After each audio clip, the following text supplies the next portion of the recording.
होता तो प्रदेश को, पशुपालकों को कुछ लाभ भी मिलता। अभी भी राज्य सरकार अगर सच में पशुपालकों की मदद करना चाहती है तो बजट में मुख्यमंत्री जी घोषणा करें कि लंपी स्कीम से मृत गोवंश पालकों को प्रति गाय के हिसाब से 50,000 रुपयों का मुआवजा दिया जाएगा। इससे पशुपालकों को कुछ राहत मिलेगी। 5,000 नए डेयरी बूथ खोलने की घोषणा की थी, कितने खोल दिए गए? 2019-20 में बजट घोषणा की थी 1,478 ग्राम पंचायतों पर नए पशु चिकित्सा उपकेंद्र खोलने की। अब तक कितने खुल गए? 2019-20 में हर पंचायत मुख्यालय पर नंदी गौशाला, जो कि नंदी गौशाला के अध्यक्ष हमारे बाड़मेर जिले के मेवाराम जी जैन को बनाया गया है। एक भी जगह नंदी गौशाला नहीं खुला और हर पंचायत पे खोलने की घोषणा कर दी गई थी। जो पंजीकृत गौशाले चल रहे हैं उनका भी अनुदान समय पर नहीं मिलना, जबकि लंपी स्कीम प्रदेश की जनता ने गौ माता के लिए दिल खोलकर गौ माता की सेवा भी की। मुख्यमंत्री राहत कोष में क्लेम पैसे भी दिए और गौशालाओं को समय पर अनुदान नहीं दिया जा रहा है। गायों को अनुदान कहां से देंगे? आपने 60 साल इस देश पर राज किया।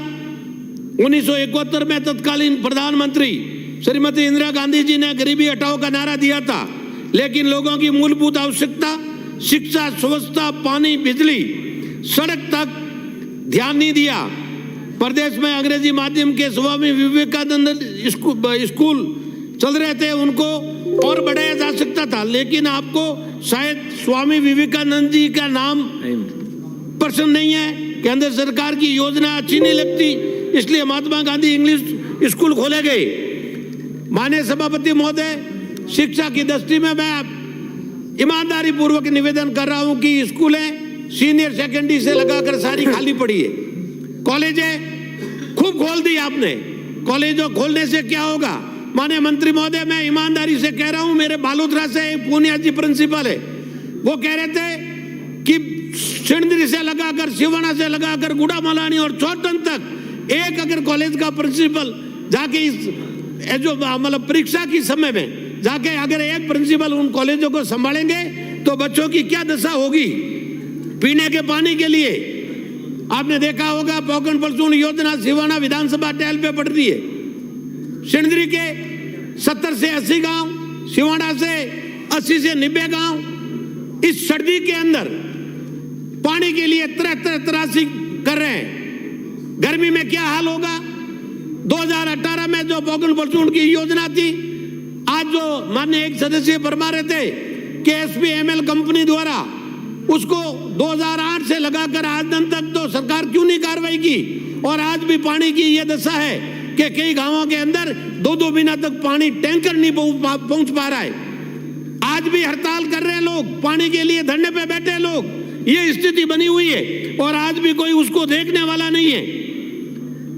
प्रधानमंत्री नरेंद्र मोदी ने देश के हर गरीब आदमी को अच्छी स्वच्छता सुविधा मिले, इसके लिए पूरे देश में आयुष्मान भारत योजना लागू की, लेकिन आपको उससे भी दिक्कत हुई और आपने अलग ही महात्मा गांधी आयुष्मान भारत योजना का ड्रामा किया, फिर उसमें फेल हो गए तो चिरंजी योजना लागू की। मैं ये कहूंगा कि आप ऊर्जा विभाग, पेयजल विभाग, चिकित्सा विभाग में माननीय मंत्री महोदय विराजे, डॉक्टरों की सारी पोस्टें खाली पड़ी है, वो करीब मेहरबानी करके इसको शीघ्र भरने की कोशिश करें। संविदा कर्मी है और पेपर लीक, अपने यहाँ पेपर लीक कहते हैं, गुजरात में कहते हैं पेपर फूटा।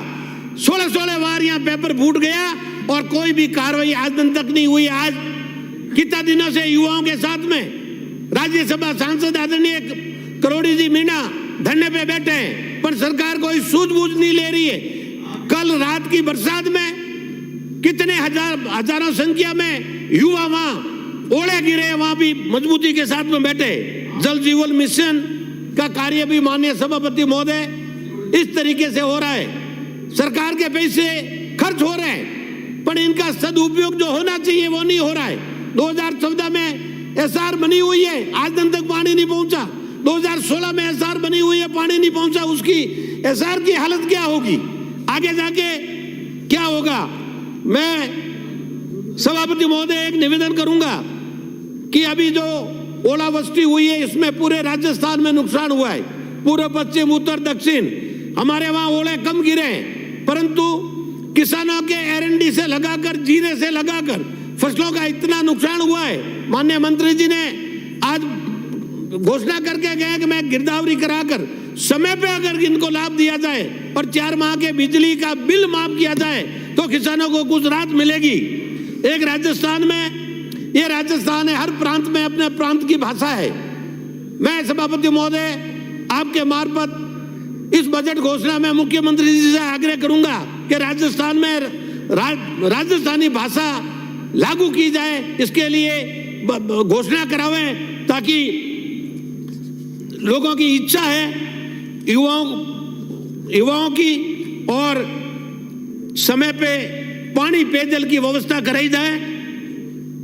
कॉलेज शिक्षा में भी पद खाली, चिकित्सा में खाली, ऊर्जा विभाग में ये हाल, और भ्रष्टाचार, इसमें तो आपने अभी देखा होगा आज के पेपर, डकैती, अपराधों की पेपर भरे पड़े हैं। खुलेआम चैलेंज के साथ में गोलियां चलानी और भयभीत करना, पुलिस हाथ पे हाथ धर के बैठी है।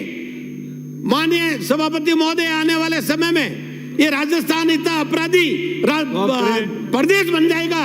आपने देखा होगा जगह जगह खुली शिकर से लगाकर, आज जयपुर के अंदर भी सुबह अखबार में देखा, रात को कितनी गोलियां बरसा दी, और राजस्थान में बेहाल हो जाएंगे। और भ्रष्टाचार का तो अंकुश सरकार को लगाना चाहिए, नहीं लगेगा तो पूरे राजस्थान में क्या स्थिति होगी। आदरणीय सभापति महोदय, समय रहते ये पानी की व्यवस्था नहीं की गई तो आने वाले समय में बहुत बुरे हाल होंगे। यही मेरा निवेदन रहेगा। जय भारत, जय हिंद, धन्यवाद। श्री गोविंद प्रसाद। सभापति महोदय, आपने मुझे